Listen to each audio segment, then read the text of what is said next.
Greetings, Internet. I believe we are live once again for the Geeknd Live with me, Jamie Stangroom. As always, I hope that information hasn't come as a surprise to you. Welcome, one and all. Let me tell you a little bit about this week's alleged entertainment. So, as the fun mail, hey, can you send me some fun mail, please? Because all this fan mail I keep getting is just getting dull now. But some fun mail would really lighten the mood, you know. So as the thumbnail might have given away, we are going to be talking about some Kenobi casting news and also just a little bit of gossip, a little bit of chit chat between ourselves about the Wandavision finale, which is due out, well, talking from a UK point of view, tomorrow morning. So let's see who's in the house. HG Wells is here. HG, good evening to you in the UK. Chad Campbell, Chad the Stopwatch Campbell, who so far, I'd say, how long have we been doing this for now? I'd say a couple of months. He has failed to keep me in check. I always claim I'm going to do like a 30-minute show. Never do. Tends to be closer to an hour. And Chad is really meant to be sort of steering me in the direction of wrapping up once we get to 30 minutes. Chad, the faulty stopwatch Campbell so far has failed, but maybe tonight could be the night. Chad in the States, also David Milano as well. Greetings to you. Gaz is here as well. Simon Drake, what's up, players? Oh, the stopwatch is ticking already. So we are going to talk about the Kenobi casting news. We can speculate amongst ourselves. You know, there's not much to go with here. We can speculate about. I'm saying hello by me putting up your messages on screen is me multitasking, talking about what ever I was talking about and I've forgotten about now, and also communicating with you in the form of producing your messages, popping them up on screen. So we're going to talk about the casting news for Kenobi, speculate who this person might be playing, and we'll talk about WandaVision as well. Predictions for the finale. I'm terrible at predictions, but I'm interested in hearing yours. We'll go over some of the director's comments ahead of it, and Paul Bettany's been talking as well. I see. Big move. The Bet's talking. I'm going to tell you a story about Paul Bettany and a chicken Caesar salad as well, and it involves me. Yeah, but maybe not tonight. Might save that for my WandaVision video that I'll be putting out next week. Anyway, we'll come on to that. But hello, everybody, one and all. Wherever you are on this football we call planet Earth, welcome to the Geeknd Live. So let's take a look at the first story, Kenobi casting details. Oh, I should say, if you haven't seen WandaVision and are planning on seeing WandaVision, there will be some spoilers up to, where are we now? We're going on to episode 9, aren't we? So obviously, I haven't seen episode 9, so there's no spoilers for that. It's just pure speculation. But up until that, there will be some spoilers for WandaVision. So there's your heads up. But first, we're talking Kenobi. Going to add this to the stream. I am getting so smooth with this software, aren't I? I'm impressing myself, which doesn't take much. Right, so there has been some casting news. Here we are on Digital Spy. Star Wars, Obi-Wan Kenobi spin-off show for Disney Plus signs up Game of Thrones star. Details about her character are currently being kept under wraps, as you would expect. So, a little bit more information from Digital Spy covering this story, and then I'll give you some of my thoughts as well. I want to know your thoughts too, so drop them in the chat, and I will, I will come to the chat. So the spin-off show, which will stream exclusively on Disney Plus, already has Star Wars prequel stars Ewan McGregor and Hayden Christensen on board. I think they are, up until who we're about to speak about, are the only official casting announcements. I could be wrong. Correct me if I'm wrong. Actually, don't correct me if I'm wrong, because I'll just end up reading messages correcting me, because I am going to be wrong so much. I generally am in these shows. So they'll be reprising their roles as Obi-Wan and Vader, maybe some Anakin flashbacks. Who knew? Who knew that those certain actors would be attached to those particular roles? But we are going to talk about Game of Thrones star Indra Varma. So she's been cast. I suppose her most famous role is Game of Thrones. And yeah, not many plot details, but what do we know about her, the actor?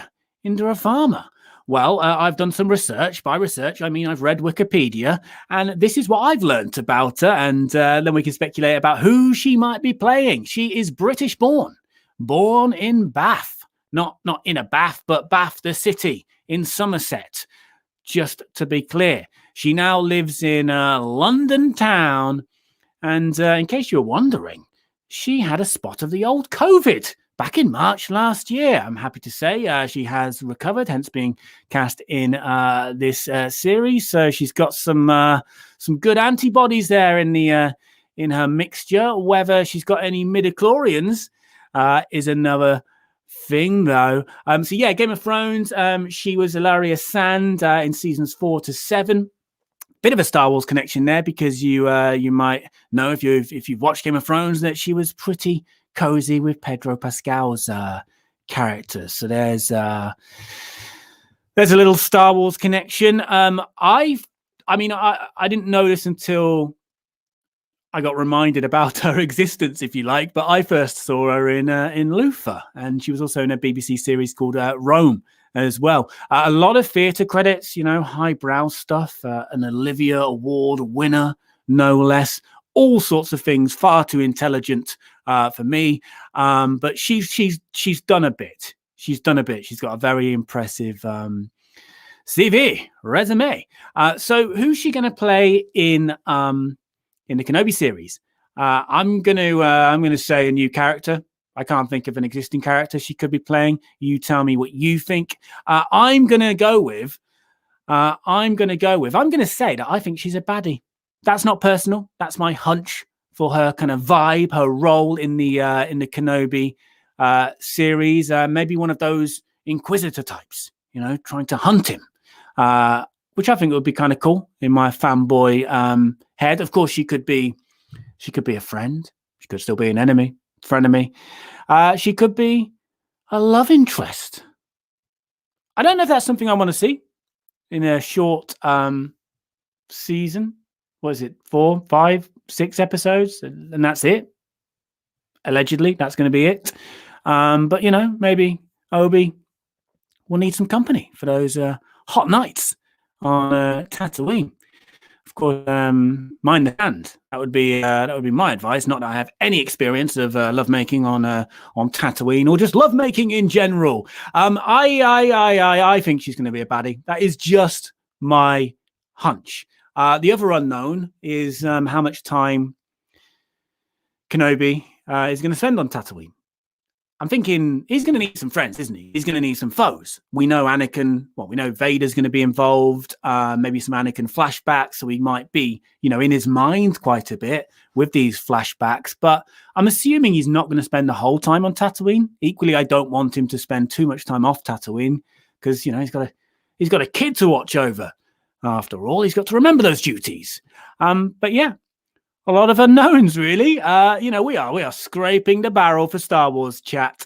Right, let's see what you guys think in terms of who Indra Varma might be playing in the Kenobi series. Let me have a looks, people. Right. Yeah, HD, you're right. I have jinxed it. There's no way I've been as smooth as I was for that moment in time, that split second in time. Although all those minutes ago now, speaking of minutes, 12 minutes in almost. Takes to Know Games is here. Hello, mate. It seems like they always go to Game of Thrones for actors these days. Yeah, I mean, they had a great varied cast for Game of Thrones. The way they were getting through those characters, killing them off, they had to have a pretty extensive cast. So there's a big pool of Game of Thrones actors to call from. to pull from. Do you know one who I think would make a really good? He just makes a good bad guy in anything. Ewan Ryan, who is Ramsay Bolton. I think he would be a great bad guy in Star Wars. Right, who else is here? The Sarge is in the house. Can't wait for the Kenobi series, and I believe you are correct. What about? Am I correct about something? Lucasfilm does seem to be tight-lipped about casting. She'll be a great fit. Chad's in the house. I'm doing the thing where I don't read the messages before I put them up on screen, but I trust you people. I just realized that is a deep backstory cut, and it's very understandable and probably good for your social life. If not a ton of people know who Wooher is. Yeah. Oh, yeah. There we go. I know about this Inquisitor, despite not being a gamer, and I take it you are a gamer, takes to know games. She could play the Inquisitor that's in Fallen Order. She could play a brand new Inquisitor, of course. I guess there was a number of Inquisitors, wasn't there? Where am I now? Oh, yeah. There we go. Ogredon Smith, strong cheekbones equal Inquisitor. Yeah, she's got those cheekbones Inquisitor vibes about her. They are strong cheekbones. I'm still sticking to my Inquisitor hunch. Clay's Isaacson has agreed that she has or not agreed, but as such, but you're going with the bad side, that she has an Empire officer look about her. Sorry if I've missed any. I think I've scrolled all the way down now. And the weather got really good. By the way, I'm still in a shed, as you've probably noticed, and it's still kind of cold. I am still cold in a shed, which is tradition now for these shows, but things are going to change. Spring has sprung pretty much here, although the last couple of days it's got chilly again. So I'm at that thing where I'm struggling to scroll because my fingers are getting so cold already, and we're only, 14 minutes in? Yes, Chad, I am watching the time. Okay, so Chad Campbell, speaking of which, we know through Clone Wars that Obi did have a love interest, but chose the Jedi life over that. Yeah, so I just think it would be a needless thing to shoehorn in having a love interest. He's going to have some sort of company, in this series, of course. But I think a love interest is possibly just a needless way to go. Possibly, I'm sticking with the bad guy vibes for Indra Varma in the Kenobi series. Right, I will come back to any messages on that. Sorry if I've missed anything. Oh, here we go. Here's Dale. Dale's here. Dale was always suspected, in fact, that Obi-Wan was secretly a ladies' man while preaching to Anakin to remain celibate. Yeah, hypocrite. Obi-Wan, hypocrite. Okay, so linking in from David here, linking into Chad's mention of the love interest for Kenobi from the Clone Wars. Could it be a flashback? We're already presuming this is going to involve flashbacks with Hayden Christensen's involvement. I think Kathleen Kennedy said something about them locking swords again, so we presume there will be a real-time meeting. But we're kind of assuming, aren't we? I don't think this has ever been confirmed, but we're all assuming that there will be Anakin flashbacks as well. So yeah, why not more flashbacks involving other important people in his life? If it is really just mostly him stuck on Tatooine, then they are going to have to fill, aren't they, with him stuck on Tatooine type content and scenes. Right. Rob Heaton, hello. Could she play a live action Governor Price from Rebels? She could. She's got a very official look to her, hasn't she? I feel like she's going to be bad. She's going to be formally bad. That's how I feel she's going to be.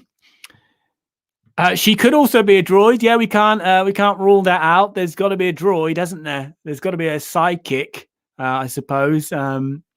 At some point, right? There's some agreement with Rob's theory. It sounds good. I'm not deep into Rebels. I know who you mean, but I don't know deeply who you mean. But I will get deep. I will catch up to your depths eventually. Maybe this is Dale again. Maybe Anakin discovers that Obi-Wan was having an affair with Padme and that Obi-Wan is really Luke's father. Well, that would be a turn up, would it not? Right. So I am going to come back to this in a moment. Let's take a look at Wandavision. So Wandavision is almost over and out.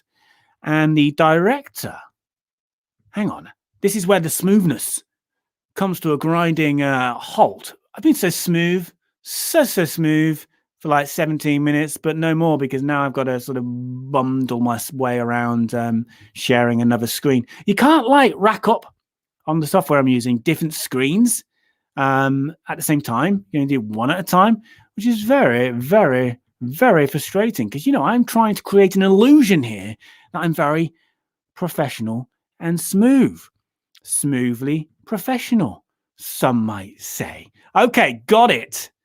Here we go. IndieWire. I feel like these shows may as well just be sponsored by IndieWire. I'm pretty sure I share one of their articles on a weekly basis. Right, WandaVision director expects a lot of people to be disappointed by finale. And this is obviously based on fan theories. It's that classic thing that we have in Star Wars as well, isn't it? Where we sort of create the storylines and our hopes and visions for these characters in our own minds, and then react in some cases quite extremely when we don't get our own way. So this is the way to get people pumped for your big finale, to tell them to brace yourself, people, brace yourself to be bitterly disappointed. So director Matt Shakman has great, IndieWire. You want me to sign up now? I'm in the middle of a live show, and now I've just clicked on an advert. Who am I giving a plug to here? Globalization Partners, people. Not an official sponsor. Can I just make that clear? Right, okay, so the WandaVision finale is fast approaching. It is very much fast approaching. Tomorrow, in fact, is how fast it is. Right, so we need to find a quote here from Shakman. There we go. So Matt Shakman has said, in regards to this finale, just to get you in the mood, just to get you pumped, I hope that they feel like the journey was satisfying for them. I know there are so many theories out there. There will be a lot of people who will no doubt be disappointed by one theory or another. But we're always telling this story about Wanda dealing with grief and learning how to accept that loss. And hopefully people will find that the finale is surprising, but also satisfying, and that it feels inevitable because it's the same story they've been watching the whole time. Why does it hold all together? What does it hold? What does hold it all together is that it has a big heart. It's a love story. It's a story of loss. And I think that resonates even more in this crazy pandemic that we're all trying to survive right now. Yes, we are. That was me. Back to Matt. I think we can all understand where Wanda's coming from, so it helps to resonate a little bit more. So that's enough on Matt trying to really whip you up ahead of tomorrow's finale. Yeah, I'm sort of I've been catching up with WandaVision. I've always been like 2 episodes, well, not always 2 episodes behind, obviously, but I'm all caught up, and I'm very excited for tomorrow. I will watch it tomorrow. I won't be getting up early, especially for it. Like I was with Mandalorian, releasing a video the same day, etc. I won't be doing that. I will be releasing a video next week where I'll do a kind of like my thoughts on the season in general. So here, and that's where I'm going to tell you my story about Paul Bettany and a chicken Caesar salad, and me. Not in the chicken Caesar salad or anything. Geek salad. I haven't said geek salad. There we go. Just said it. So I'm going to do that, and that will focus more on the season in general, but really just wanted to speculate with you guys about what we might see tomorrow in it can't be a short episode again, can it? I have no problem with the short episodes, but I feel like there's so much ground to cover still with this. It feels like there should almost be more than 1 episode remaining, unless they're gonna, go out with a 50-minute, 1 hour visual bang. So I've made some notes about things that for me need answering. Really need answering so I can sleep at night. All right. So we do know that this is the finale. This is the finale of WandaVision. There is no plan for a season 2. Doctor Strange 2 is, in fact, where we're going to see Wanda next. That will continue Wanda's story. Will Vision join her is just one of the many questions. And that one's surely got to be answered in this final episode. There is so much ground to cover. I'm worried about the kids. I don't have kids of my own, but I appreciate their importance still. Kids are important. I worry about them. What's going to happen to them? I mean, are the kids real? Can Wanda really create life? Did they really have an unconventional weird birth and subsequent growth spurts within the hex? Can they survive outside of the hex? My guess is that I don't think she can. I don't think they can exist outside of the hex. I don't know why. That's just my hot take, people. Let me know what you guys think. I'm going to come back over to the chat in a minute and see if we've got any more Kenobi theories as well. Who's this Ralph dude? Is he just a random reference point for Agatha to throw in willy-nilly? Or will Ralph reveal himself as a Ralph of some sort of importance at some point? So Ralph, that's bugging me. Who's Ralph? And also, who are the people in the commercials as well? Are they of any importance? Will we find out anything about them? Or is it just irrelevant? It could be irrelevant. Ralph could be irrelevant as well, although I'm kind of holding out that Ralph's going to be some sort of hero. How will it link into Doctor Strange? And again, as I mentioned earlier, the big one really is, will fake Vision survive? Which is the same theory as the kids. Can fake Vision survive outside of the hex? Presumably not, because we saw him melting away, disintegrating in that short space of time he did spend outside of the hex. And if any Vision survive, which Vision or both Visions? Double Vision. Could we be left with double Vision? I saw a theory that they might merge. Two Visions could become one, which is almost a Spice Girls song. There we go. Didn't think I'd get a Spice Girls reference in tonight. Or will, and this is what I'm thinking, will Wanda have to close the hex and therefore once again have to see, fake Vision this time, or a Vision anyway, die? So many questions. Very impressed with this series. And also, I'm going to throw up another article here because another question I had was, and I think a lot of people had this, not just me with the exclusive, is who this big cameo was going to be. Because it was hinted. Now, I thought I heard Elizabeth Olsen say something about it ages ago, like it was going to be sort of Luke Skywalker in the Mandalorian-esque level of cameo. Ralph, Luke Skywalker, maybe. But I can't seem to find any evidence of that. So Paul Bettany, anyway, he did say, I'm paraphrasing here, but he said a little while back that there's going to be a big cameo that's going to blow people away in WandaVision. And for him on a personal level, it meant he worked with an actor that he always dreamed of working with. So people were getting very excited. Patrick Stewart was mentioned. Benedict Cumberbatch was mentioned, which would make sense, obviously, with the presumed Doctor Strange connection.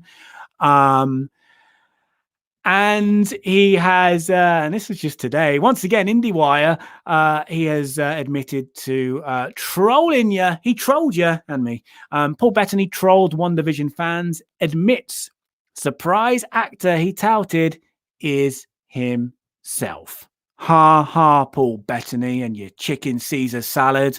More on that to come. He said on Good Morning America, when you think something is going to be funny, and you say it, and then you panic about it. That's what I did.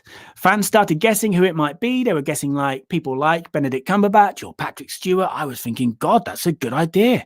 And they're going to be so disappointed when they find out it's me. So yeah, it's him as fake Vision and him as there we go, White Vision. So that question's answered. At least we're not going to be getting. Oh, maybe we will. Maybe we will still get another big cameo. Could he perhaps be double trolling us here? Anyway, loads of ground to cover going into this final episode. Where are we in the chat, people? I'm coming over to the chat.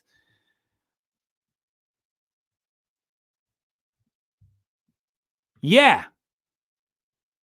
Okay, so I didn't imagine that. Elizabeth Olsen did say there's a big reveal, but could that be White Vision? I mean, okay, I'm much more of a Star Wars fan than a Marvel fan, and I understand Star Wars more. I think I don't feel like White Vision would be, or Agatha would be there as up there as a Luke Skywalker level cameo in WandaVision. So perhaps there is still a big reveal to come, or perhaps I am wrong. Daniel Rigger's in the house and expecting an epic fight between both visions. Yeah, I think they will duel to begin with, and maybe link up at the end. Again, there's that theory that they're going to merge, two visions become one, and the Spice Girls are going to sing us out. Regarding the children and my worry about the children, her children could be trapped in televisions. She turns one on to talk to them every day. That would be nice, wouldn't it? Maybe. I say that with no parental experience. Sounds good. Maybe I'll have kids then, if I can just switch them off or change the channel when I'm not interested anymore, and then turn them back on when I've had my me time. Liam Robertson is here. Hello, mate. Liam Robertson says, I think at least the real Vision will have to go, because otherwise that would risk undermining Wanda's story and her arc, which is all about her dealing with her grief. Yeah, I think that is a strong shout there. And as the first article we looked at said from the director, that is what WandaVision's about. It is about Wanda's story and her grief and how she dealt with it, deals with it, and the ramifications of that as well. And as far as we know for now, anyway, this is it. This is it for WandaVision.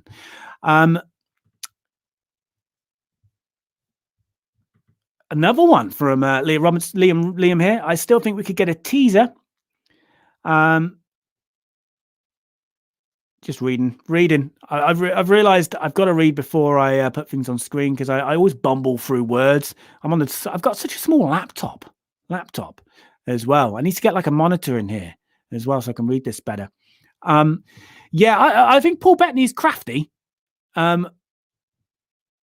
you'll know when you get my chicken Caesar salad story, I think he is crafty. So there could well be another big reveal, big cameo tomorrow, despite what he said today. I think the gag was a genuine gag.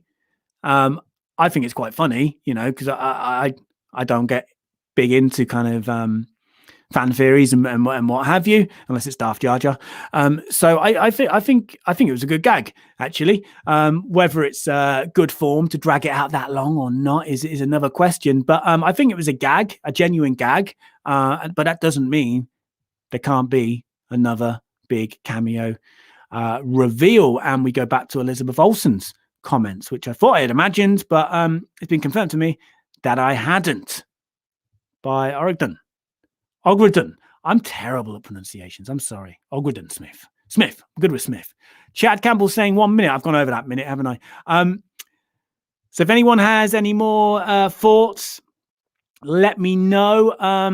David Milano has a thought. Oh, really? Oh, so regarding the couple in the commercial, so they're town folk caught up in the. They're real folk caught up in the hex as hex folk. Okay, I didn't spot that. But I'm glad you're here, David Milano. And speaking of which, I think you guys can see the video description for live shows. If you look in the video description, there's two links I want to draw your attention to. One is a link to David Milano's Instagram account. He's done a cool mashup of the Bad Batch trailer, a Bad Batch and A-Team mashup. It's really cool. It's nice and it's well put. I don't know why I said nice like Borat might say nice. I don't know why. There's no Borat involved in this mashup. It is purely Bad Batch and A-Team. So that's on Dave Milano's Instagram account, and I have linked to that in the video description. So go and check that out and support David's creativity. It's very well done. I also have a second link in there. If I didn't realize I've had this banner on all day, sorry, all show, which feels like all day.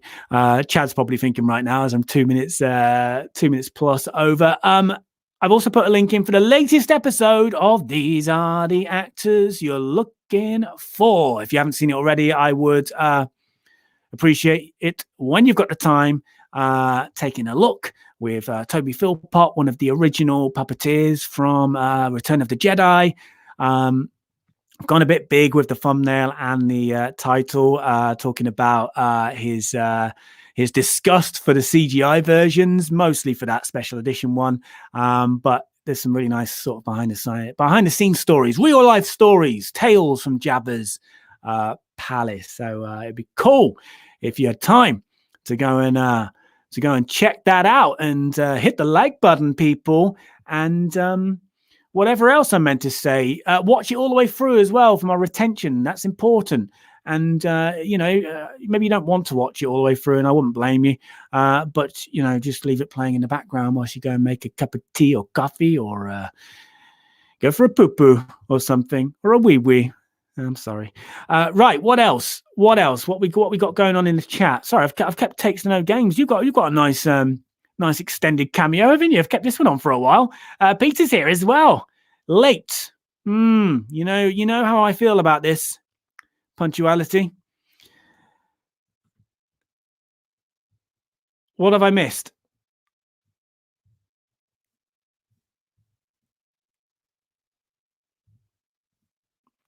I've missed loads of comments, it would seem, while I've just been chatting about stuff. 13 minutes left. That was a long time ago. Where am I in the chat? I'm just going straight to the bottom, so apologies for what I've missed. Okay, I can see Liam's comments. Oh, Liam's comments I've covered already. I think I've covered all the comments. Chad has checked out the Bad Batch A-Team mashup on Dave Milano's Instagram. Remember, that link is in the video description. Rob Heaton has said, I heard a soundbite from George Lucas complaining that his CGI characters are just as real as the big puppet Jabba. Wonder what Toby might have thought of that. I don't think Toby would have thought much of that. Codswallop, he might have said. Look, I really appreciate George Lucas's pushing of new technology. Pioneer in so many ways. But when it comes to a character like Jabba, and to be honest, for me, most characters, I think puppets work best. And CGI can be great. It can be great when it's done right. And CGI can also make puppets even better as well. Grogu, for example. There is a little bit of a combination there. I've not missed a ton of comments. Cool. I guess I don't get a ton of comments in the first place. So there's me getting ahead of myself, thinking I missed a big time. Nice one. More feedback for David's Bad Batch A-Team mashup. And this is David. We're back on Kenobi. Do you think a real-time, non-flashback fight between Obi-Wan and Vader would take away from their meeting in A New Hope? I'm kind of torn on this because what does Obi-Wan say or Vader say? I sense a presence I've not sensed since ... storms off. And then when he finds Obi-Wan, I've been waiting for you. When I last saw you, I was but the learner. Now I am the master. Or, again, paraphrasing. They could meet again, after that presumed final battle on Mustafar. They could meet again, and those words could still make sense. Just about. But then again, would Vader be the learner or class himself as a learner? when they meet again, when he's, full on Darth Vader, armored Sith Lord. I don't know, but I suppose they can retcon things, but I think you've got to be so careful with this. It's one of those scenes that are very important and too important, really, to retcon. So I'm not against them having a real-time meeting and fight, but I am a little bit concerned about it and a bit worried as well. Again, just because that is so important. And obviously, when people saw the original Star Wars before seeing the prequels, that got the imagination running wild, thinking about that final meeting between them as learner and master, as Anakin and Obi-Wan. Then we saw it, and obviously people have their different opinions on it, but that is what we have in our minds now, isn't it? And they're presumably going to change that. So I don't know. I would be tiptoeing around it. If I was them, I'd be very, very careful and only do it if you are 1,000% sure it's going to work. It's dangerous, but I'm not completely against it. Okay, I'm just going to chat. I know I'm over, but I think I'm definitely going to do possibly the shortest show for a long time. So let's just do these final comments. Sige is here, but just for a brief cameo. Hello, Sige. And that reminds me, because I did forget recently, and I don't want to do it again. Thank you to all Patreon members as well. And Sige, you are on this list now. You've made the list. So thank you, everybody. Right, final comments, and then we'll wrap up. I'm going to go and warm myself up. But I have a feeling this might be the last cold show. At some point, it's going to get too hot in this shed. I'm just never happy, to be honest. Simon Drake's back. Simon, I don't know if you watch WandaVision, so I don't know if you dipped out for the WandaVision chat, which is absolutely fine. But Simon D. Drake is back. Alec Guinness calls him Darth, not Anakin or Vader. Maybe there'd be a random explanation. Yeah, there are ways of making it work. There are ways, but a lot of ways of, really doing some damage as well. So again, I think there's going to be a very, very delicate balancing act to pull this off. It is a risk. Vader is still kind of a learner. Well, I mean, he's not a Jedi Master, is he? So therefore, he could be a learner in the presence of a Jedi Master, but then he's not a Jedi anymore, He's a Sith Lord. A Sith Lord? Yeah. Yeah, I mean, they can always go back and tweak things, dub things, can't they? They can do that. So David, I'm afraid some of the power of that meeting in A New Hope might be lost. Yeah, that is completely possible, and it is a worry. It is a worry. As much as I'd love to see a fight with more modern cinematics, I mean, could they do? I know some people won't like this, but to tie in with the sequels, could they do one of those kind of Force FaceTime things? Can there be like a weird Force projection type duel? I don't know. And therefore, could Vader still be referring to the last real in-person meeting when they meet again in A New Hope? I don't know. Throwing things out here. Liam, seeing more Obi-Wan could be cool, but Obi-Wan and Vader fighting again before episode 4 would be dumb and pointless fan service. Again, big danger of that. I'm not against it. I'm not fully against it anyway. I'm sort of sitting on the fence, aren't I, really? Which is what I do quite a lot. I'm very comfortable on fences, just so you know. Yeah.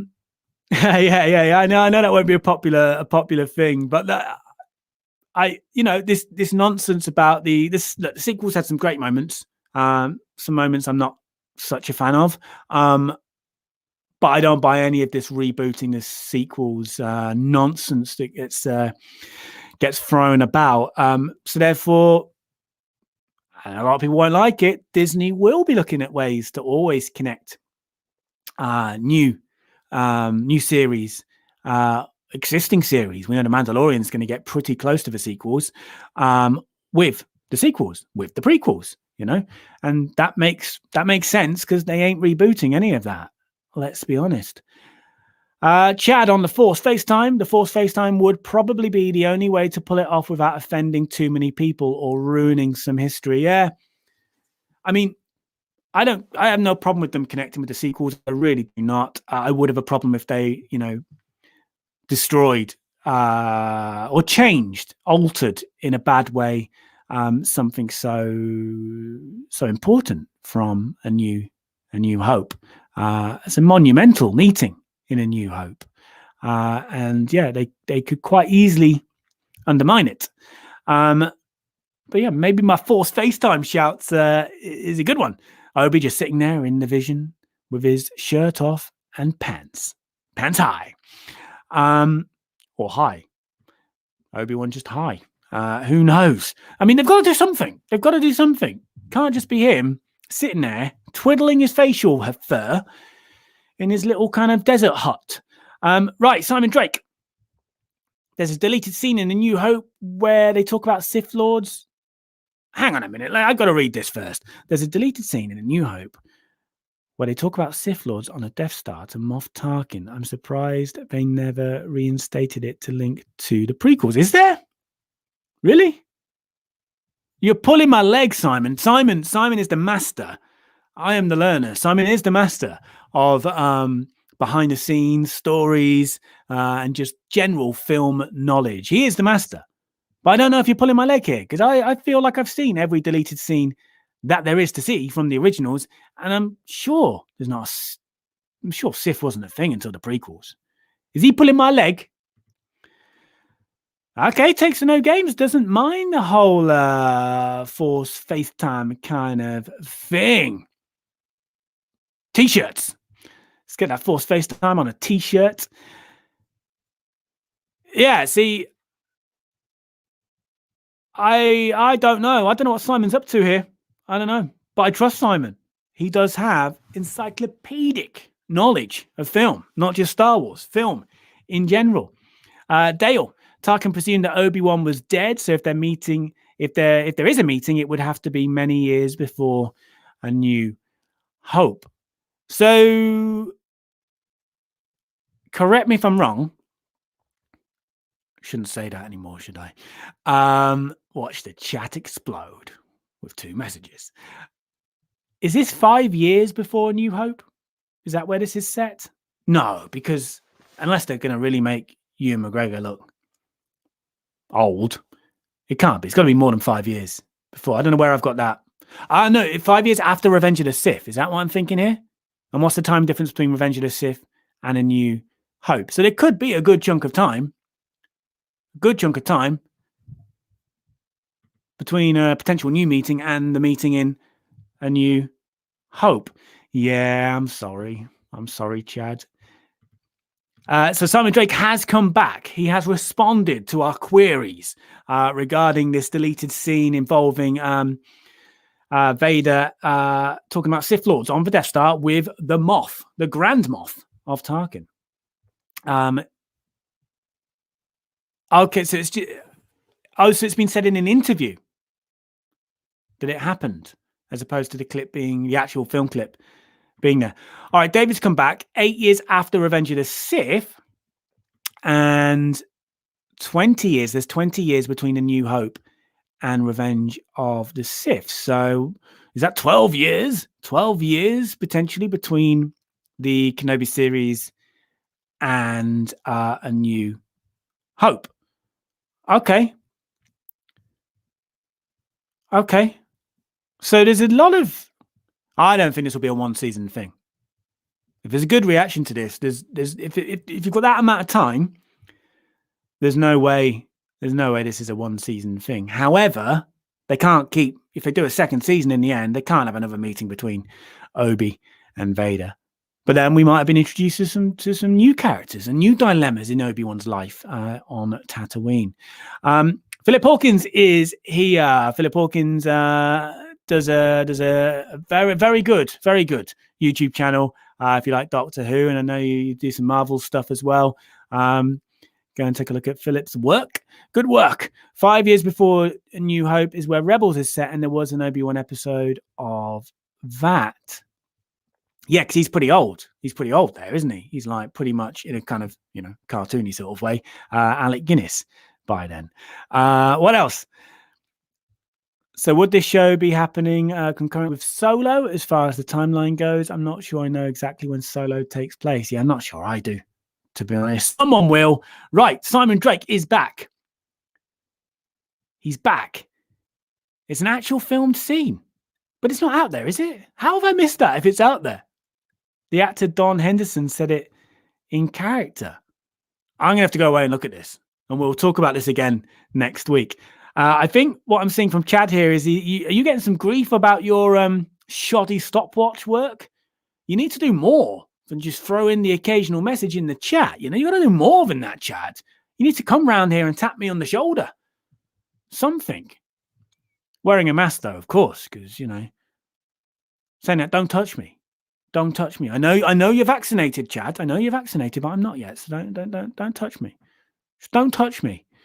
Pandemic or no pandemic, don't touch me. Right. Okay. I'm going to wrap up in a second. Let's have a look. Yeah, of course. Maul is alive in Solo, and yeah, Maul's in the Rebels episode with Obi-Wan. Anyway, I'm starting to think they will do more than one season of this Obi-Wan thing. I didn't realize there was that much time still to play with. In which case, I would have saved another Vader meeting perhaps for a second season. But then again, you definitely want, if we're going to have this meeting, which we clearly are, then you kind of want still there to be a lot of time between the new meeting and the A New Hope meeting. Don't give him false ideas. Don't do that. Chad, the stopwatch Campbell, has failed us all. Again, 50 minutes we're approaching. So thank you, everybody, for the comments. There's one from Dale. Did I miss anything that I was meant to mention? Don't forget Dave Milano's Bad Batch A-Team mashup video. I've put link to it in the video description. And don't forget the new episode of These Are the Actors You're Looking For, the Star Wars interview series on the Geeknd. New episodes released on the first Tuesday of the month. Is out now with Toby Philpot, linked also in the video description. And I'm wrapping up. And also I will be back with another live show next week. And next week I will release a Wandavision general kind of thoughts on that season as well. And my story about Paul Bettany and a chicken Caesar salad, which I know you all, every single one of you can't wait for. So thank you, everybody. Thank you very much. I'm just throwing up the final comments here. Don't know what they say. They could be saying things that will get me removed from YouTube forever, which could, in fact, just do YouTube a favor. But thank you to everybody for joining me again for another Geeknd live from the shed. That is still cold, but I think that's going to change soon. Lester, hello, mate. We're going. But you can watch on the replay or join us again live this time next week. We'll do it again. So thank you, everybody. Yeah. Well, I mean, it's got to be the Spice Girls now, isn't it? When two visions became one, depending on what happens tomorrow. Let's see. All right. I'm saying goodbye. Thank you, everybody. I will see you next week. Stay safe. Thank you.